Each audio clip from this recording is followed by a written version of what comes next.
아빠, 왜 나는 친구들처럼 꿈을 말하면 안 돼요? 그 말을 듣는 순간 내 가슴이 찢어졌습니다. 상하이 총영사관 집무실 창문 너머로 황푸항이 흐르고 그 위로 현대식 빌딩들이 하늘을 찔렀습니다. 나는 이연우, 44. 북한 외무성이 선발한 엘리트 외교관이었고 이곳에서 조국을 대표하는 영광을 누리고 있었습니다. 영어도 중국어도 능통했고 당은 나를 충성스러운 인재라 칭찬했습니다. 사람들은 부러운 눈빛으로 나를 바라봤고 나는 그 시선 속에서 미소 지으며 악수를 나눴습니다. 하지만 그들은 몰랐습니다. 내 책상 서랍 깊숙한 곳에 숨겨진 감시 보고서를, 매주 작성해야 하는 사상 점검 일지를, 그리고 내 아내와 딸까지 감시 대상이라는 사실을. 자유, 그런 건 없었습니다. 성공, 그것조차 내 것이 아니었습니다. 퇴근길, 아파트 현관문을 열자 윤정이가 저녁상을 차리고 있었고 15살 딸 소희가 교복을 입은 제 소파에 앉아 있었습니다. 소희의 눈가가 붉었습니다. 이상했습니다. 평소엔 씩씩한 아이인데. 소희야, 무슨 일 있었어? 소희는 고개를 들었고 그 눈빛엔 어린아이답지 않은 무게가 담겨 있었습니다. 이야기가 마음에 드셨다면 구독, 좋아요 누르고 계속 시청해 주세요.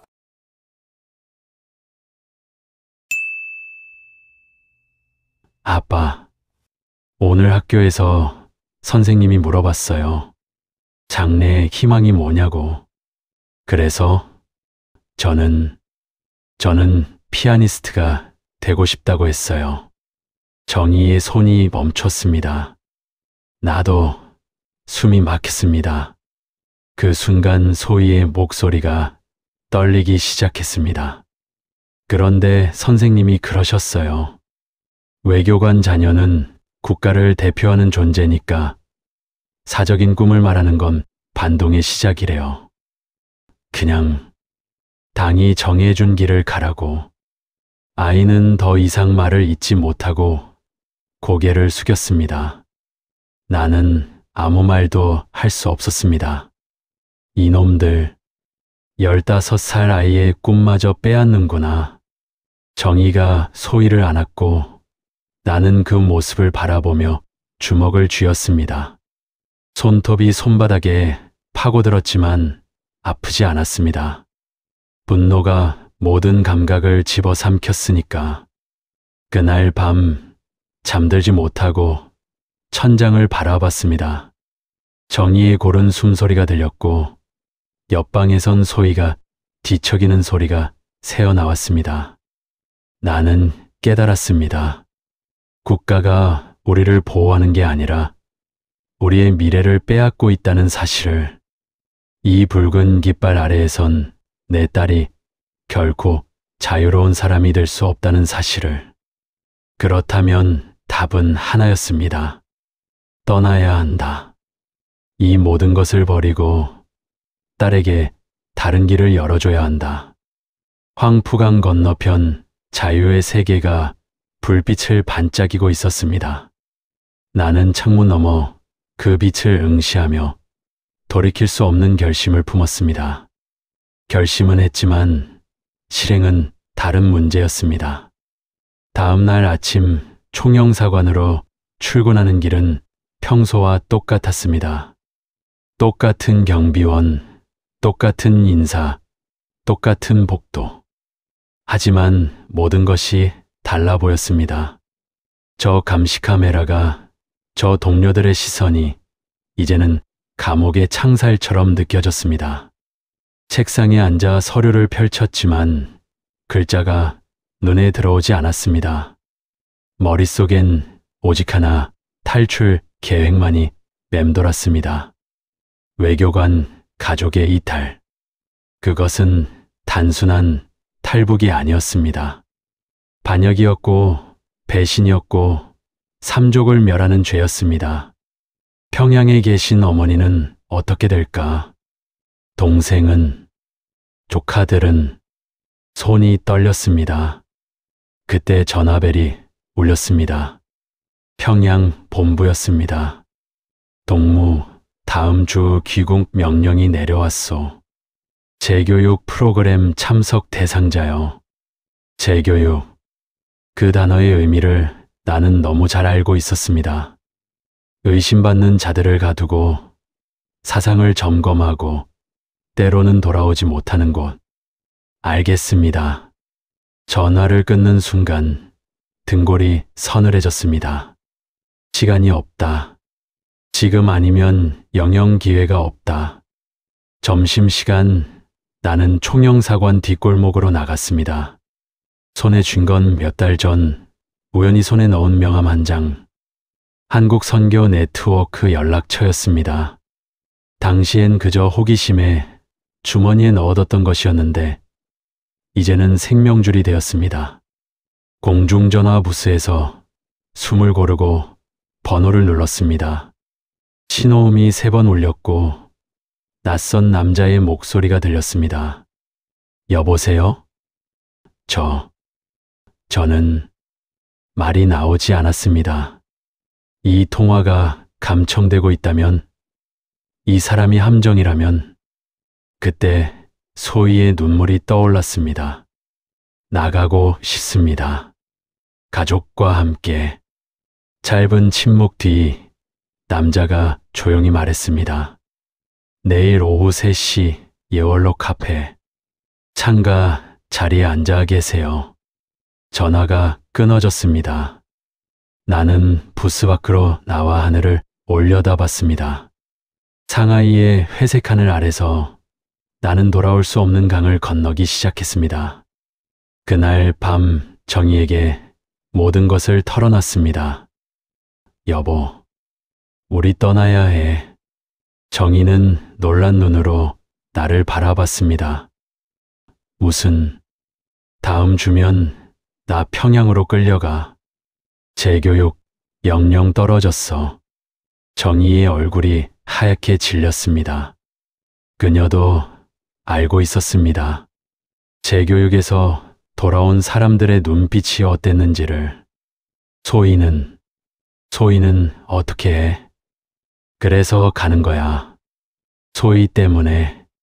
정희가 내 손을 꽉 잡았습니다. 그 손이 차갑게 떨리고 있었습니다. 어머님은, 동생은, 알아. 하지만 지금 선택하지 않으면 우리 셋 다 끝이야. 긴 침묵이 흘렀습니다. 정희가 고개를 끄덕였습니다. 알았어. 같이 가자. 어디든. 그 순간 나는 알았습니다. 이제 돌이킬 수 없다는 것을. 우리는 이미 강 한가운데 서 있고 뒤돌아갈 수도 멈출 수도 없다는 것을. 창밖으로 황푸강이 검게 흐르고 있었습니다. 저 강 너머 자유가 있을까? 아니면 또 다른 지옥이 기다리고 있을까? 그건 아무도 모릅니다. 하지만 가야 했습니다. 딸의 눈물을 다시는 보지 않기 위해.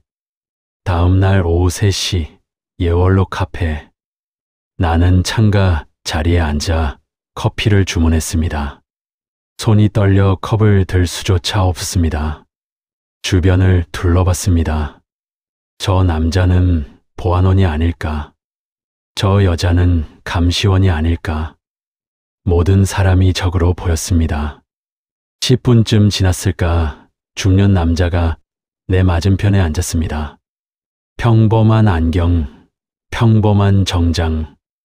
하지만 그의 눈빛만큼은 평범하지 않았습니다. 커피 맛이 어떻습니까? 암호였습니다. 쓰지만 마셔야 합니다.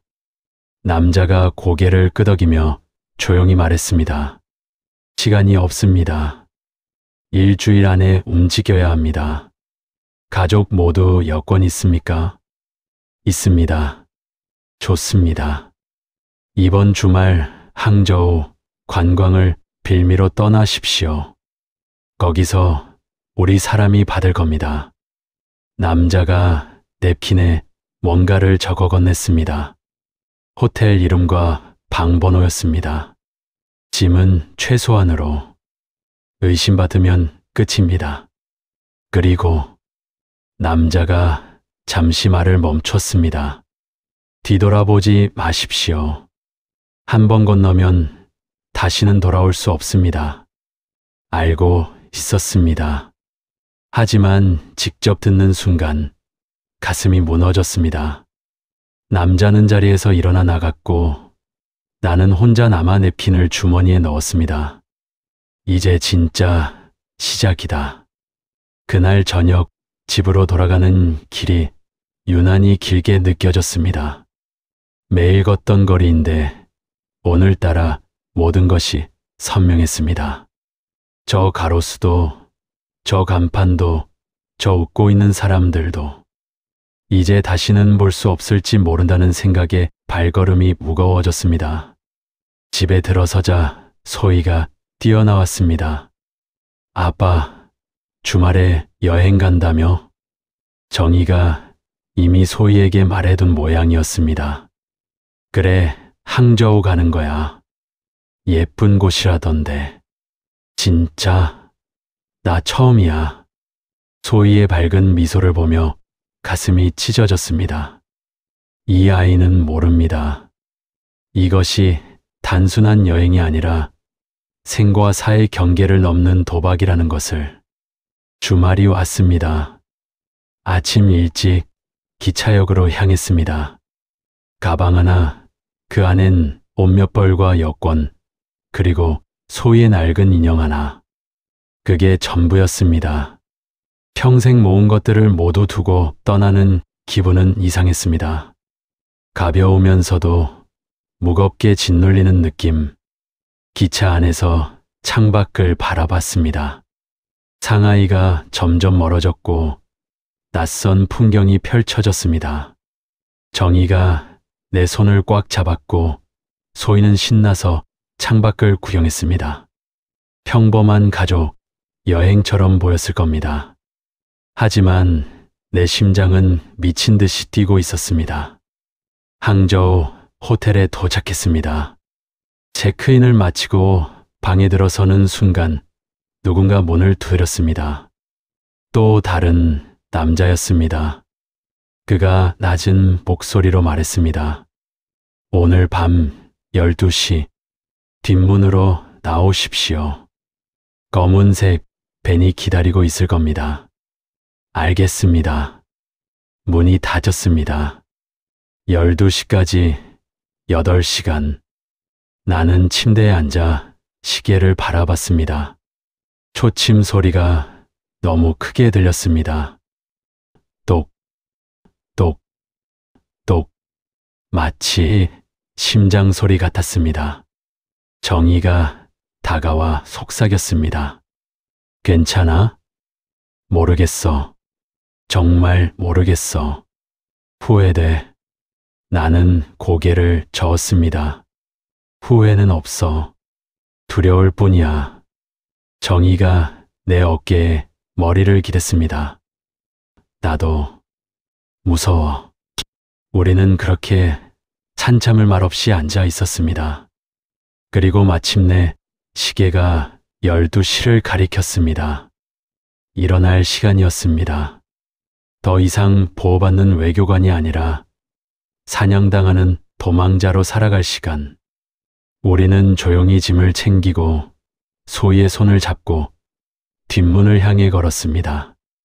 어둠 속에서 검은색 벤이 기다리고 있었습니다. 벤의 뒷좌석에 올라탔습니다. 창문은 검게 가려져 있었고 운전사는 한마디도 하지 않았습니다. 그저 엔진 소리만 어둠 속에서 울렸습니다. 소희가 내 팔을 꽉 잡고 물었습니다. 아빠, 우리 어디 가는 거예요? 조금만 참아. 곧 도착할 거야. 거짓말이었습니다. 어디로 가는지, 언제 도착하는지 나도 몰랐으니까.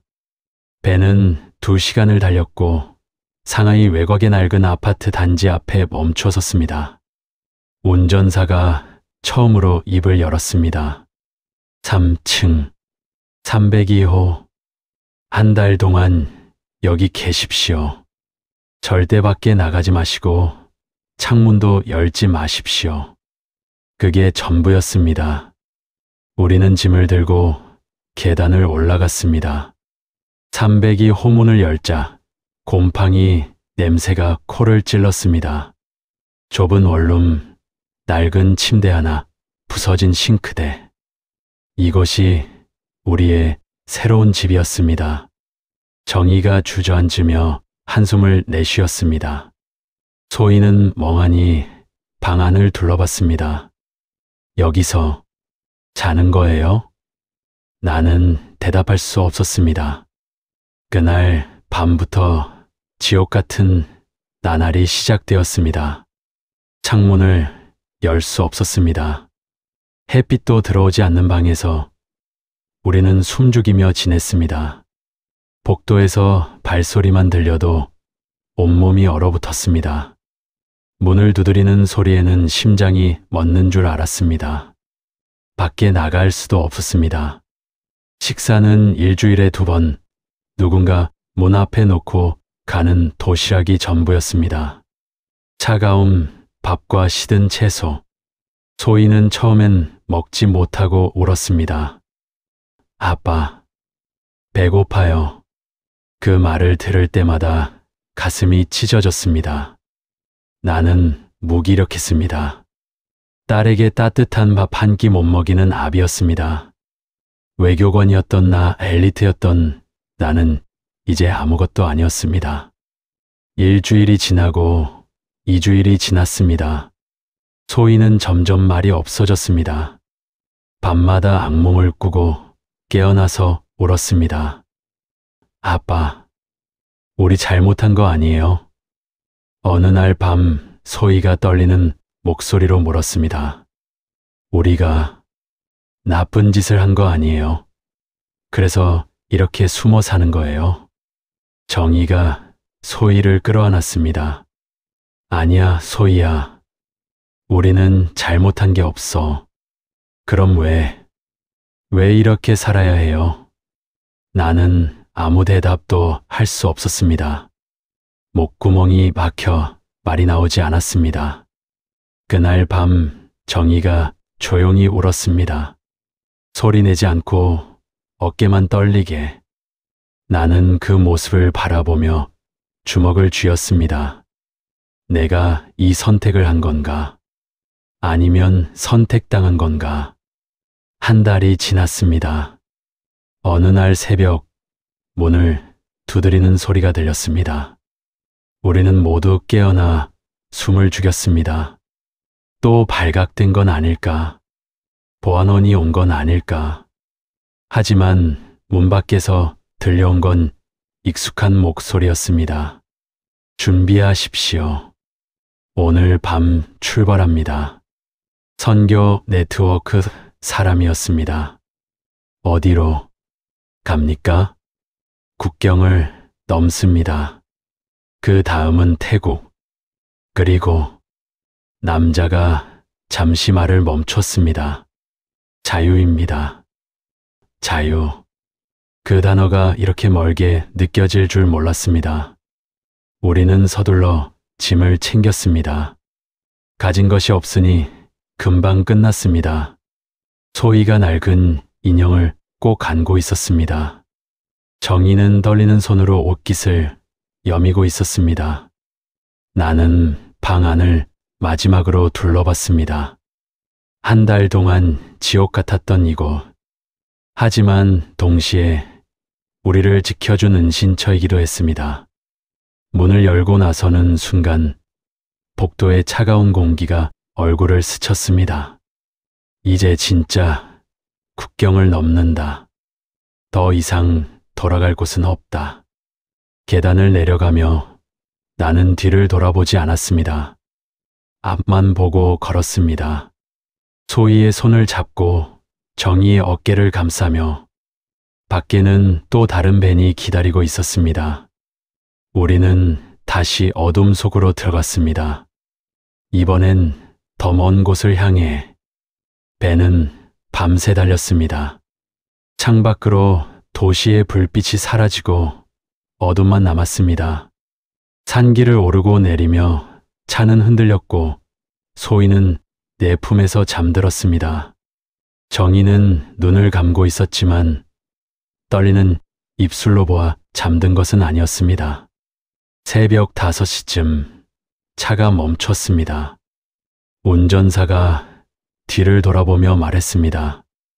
여기서부터 걸어야 합니다. 국경까지 2시간. 절대 소리 내지 마십시오. 우리는 차에서 내렸습니다. 어둠 속에서 산의 윤곽만 희미하게 보였습니다. 차가운 바람이 얼굴을 때렸고 발밑에 흙이 축축했습니다. 앞서가던 안내인이 손전등을 켰습니다. 그 희미한 빛을 따라 우리는 산길을 오르기 시작했습니다. 소희가 중얼거렸습니다. 아빠, 무서워. 조금만 참아. 곧 끝나. 거짓말인지 진실인지 나도 몰랐습니다. 1시간쯤 걸었을까 갑자기 안내인이 멈춰 섰습니다. 손을 들어 조용히 하라는 신호를 보냈습니다. 저 멀리서 불빛이 보였습니다. 순찰대였습니다. 우리는 나무 뒤에 숨어 숨을 죽였습니다. 심장이 귀에서 터질 듯 뛰었습니다.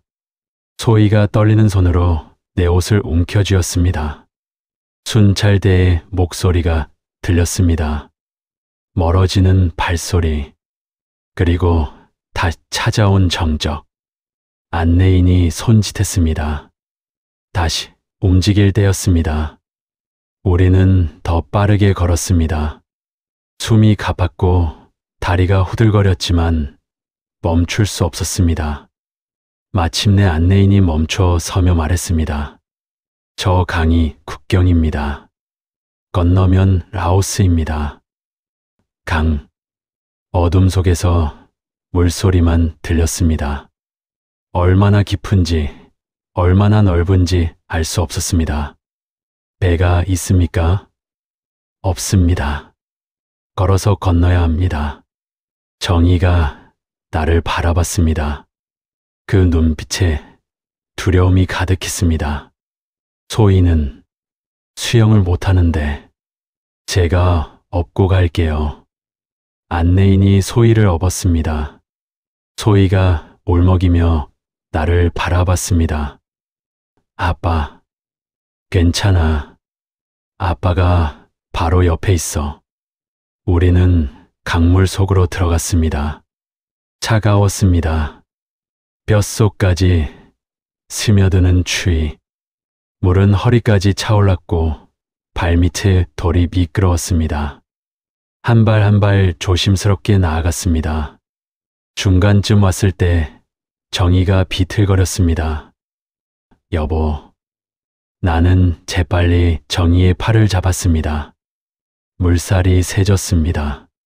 정희가 떨리는 목소리로 말했습니다. 미안해. 나 때문에. 아니야. 같이 가는 거야. 같이. 우리는 서로를 부축하며 천천히 나아갔습니다. 그리고 마침내 반대편 강둑에 발을 디뎠습니다. 라오스 땅. 안내인이 소희를 내려놓았고 소희는 비틀거리며 내게 달려와 안겼습니다. 정희도 무릎을 꿇고 땅을 만졌습니다. 우리는 성공했습니다.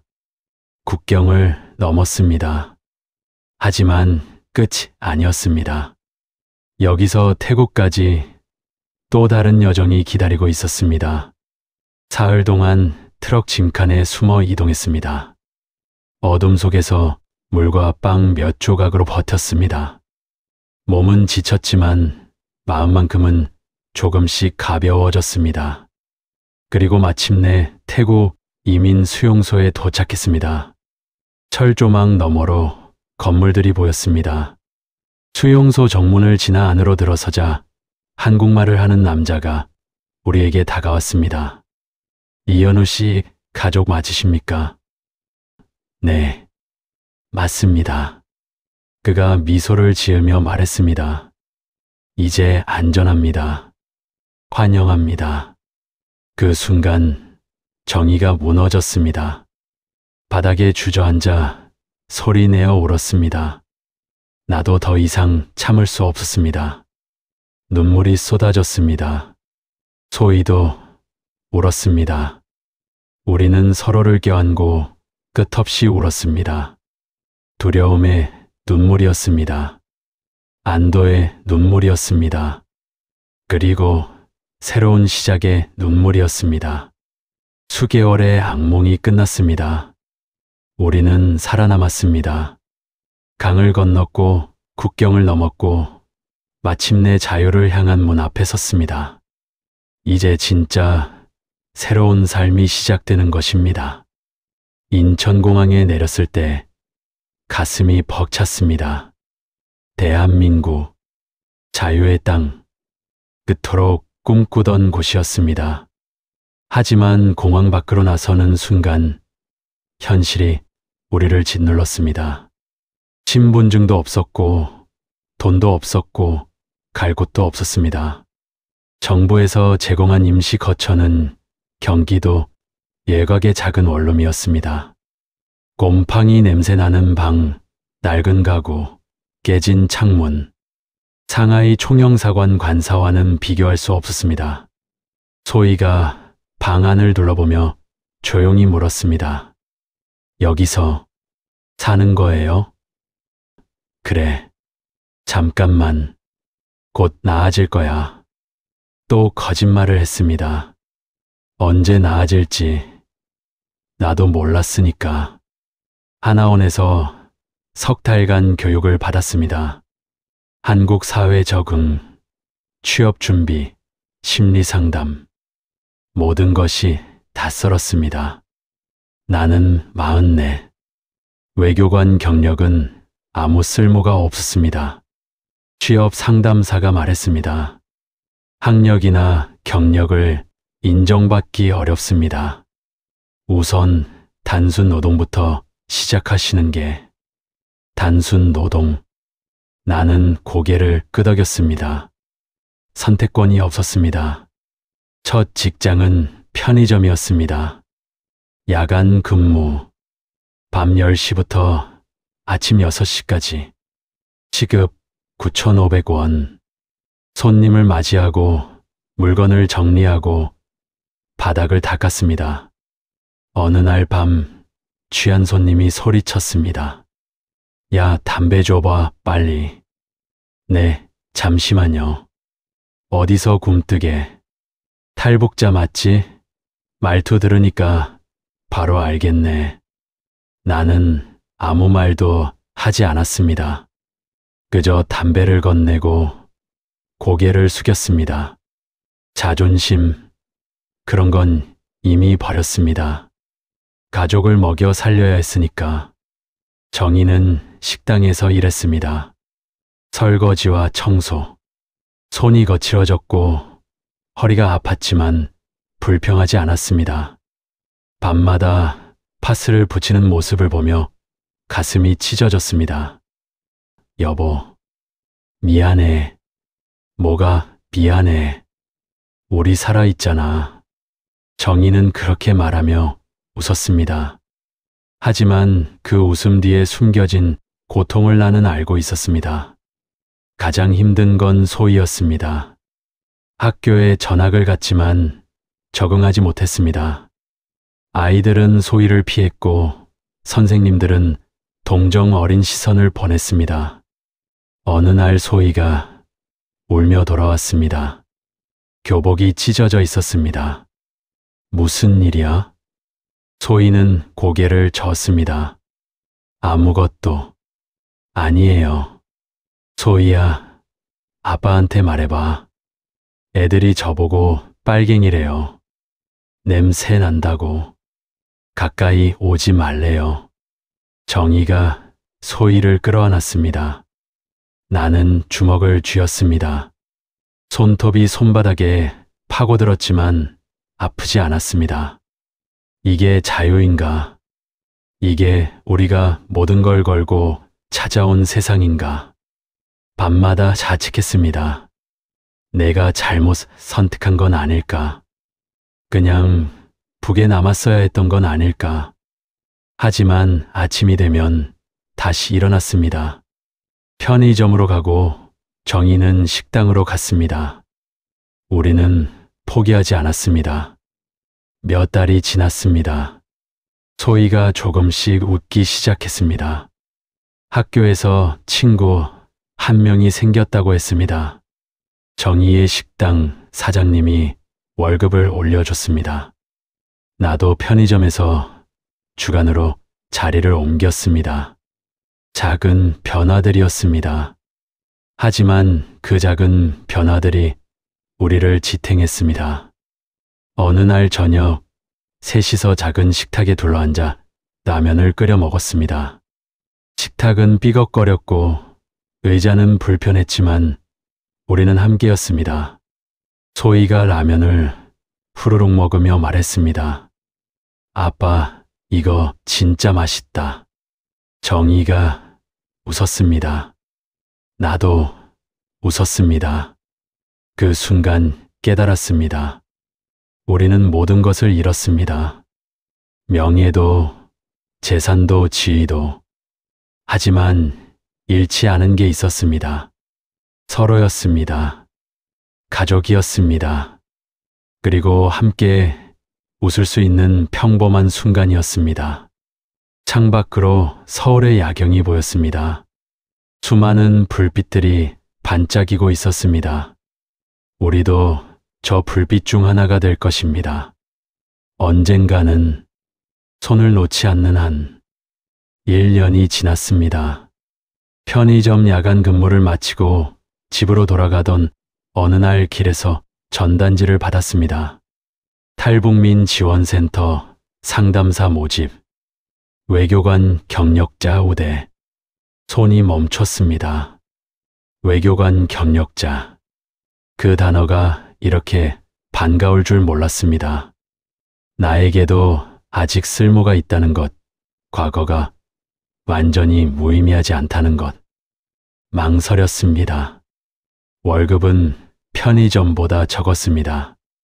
하지만 뭔가가 내 가슴을 두드렸습니다. 정희에게 전단지를 보여줬습니다. 여보, 나 이거 해보고 싶어. 정희가 전단지를 읽더니 고개를 끄덕였습니다. 제발, 당신 얼굴이 1년 만에 처음 밝아졌어. 면접을 봤습니다. 센터장이 물었습니다. 왜 이 일을 하고 싶으십니까? 나는 잠시 침묵했습니다. 그리고 솔직하게 말했습니다.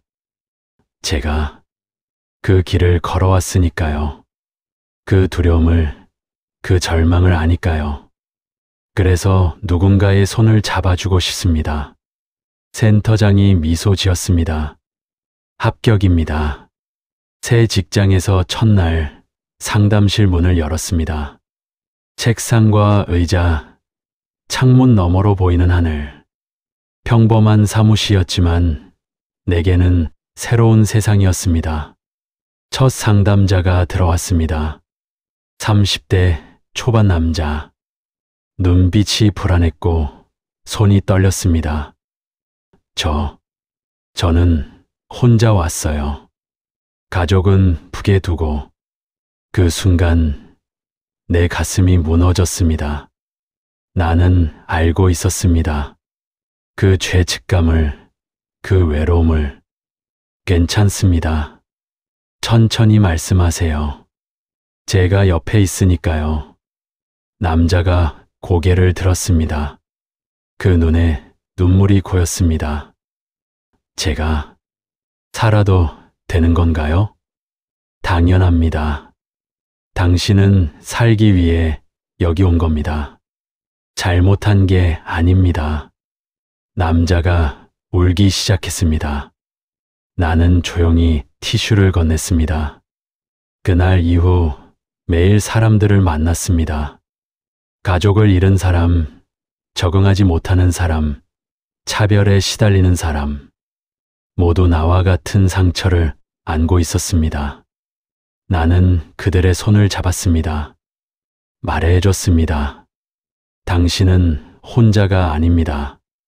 우리가 함께 있습니다. 몇 달이 지났습니다.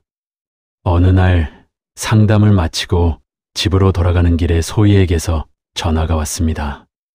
아빠, 나 학교에서 발표 1등 했어.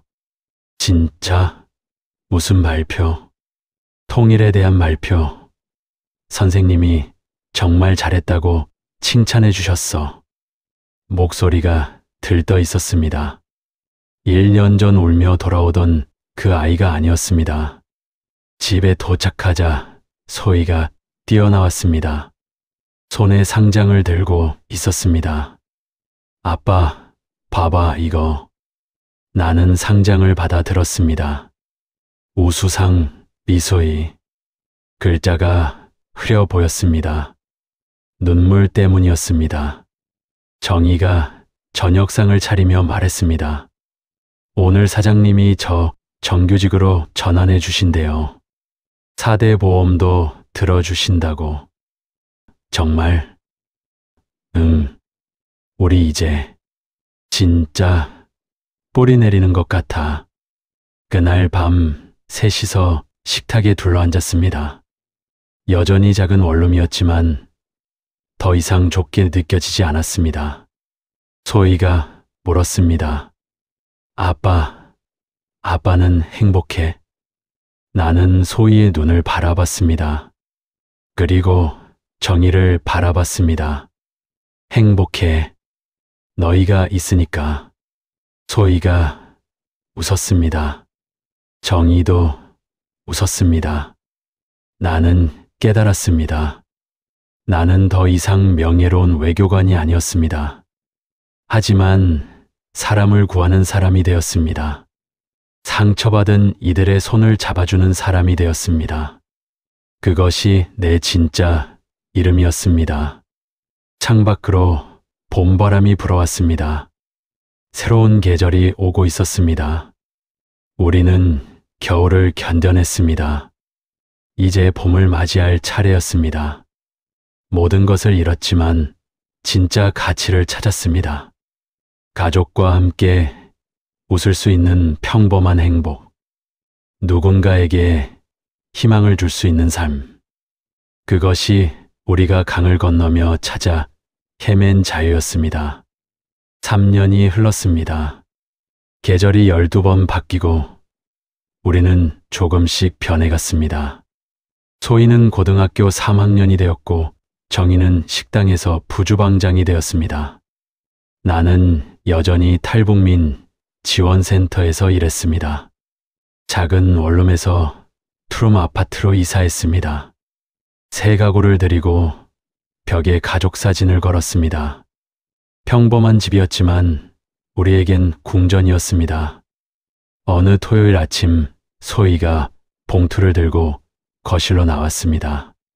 손이 떨리고 있었습니다. 아빠, 이거 대학 합격 통지서였습니다. 서울대학교 정치외교학과 합격을 축하합니다. 나는 그 글자를 몇 번이나 읽고 또 읽었습니다. 믿기지 않았습니다. 소희야. 목이 메어 말이 나오지 않았습니다. 정희가 소희를 끌어안으며 울었습니다. 나도 두 사람을 끌어안았습니다. 우리는 한참을 그렇게 서 있었습니다. 소희가 눈물을 닦으며 말했습니다. 아빠, 나 외교관 되고 싶어요. 외교관? 네. 하지만 아빠처럼은 아니에요. 진짜 약한 사람을 돕는 외교관이요. 탈북민들을, 난민들을, 아무도 돌보지 않는 사람들을 지켜주는 사람이 되고 싶어요. 그 순간 내 가슴이 터질 것 같았습니다. 이것이었습니다. 내가 모든 것을 걸고 찾았던 것이 딸이 자신의 꿈을 말할 수 있는 자유, 그 꿈을 스스로 선택할 수 있는 권리. 소희야, 넌 할 수 있어. 아빠가 믿어. 소희가 활짝 웃었습니다. 그 미소 속에는 더 이상 두려움이 없었습니다. 그날 오후 나는 혼자 한강변을 걸었습니다. 강물이 흐르고 있었습니다. 저 멀리 북한산이 보였습니다. 그 너머 어딘가에 내가 떠나온 땅이 있었습니다. 어머니는 어떻게 지내실까? 동생은 살아있을까? 가슴이 아팠습니다. 또 아팠습니다. 아마 평생 아플 것입니다. 하지만 후회는 없었습니다. 나는 올바른 선택을 했습니다. 딸의 미래를 지켰습니다. 가족을 살렸습니다. 바람이 불었습니다. 봄바람이었습니다.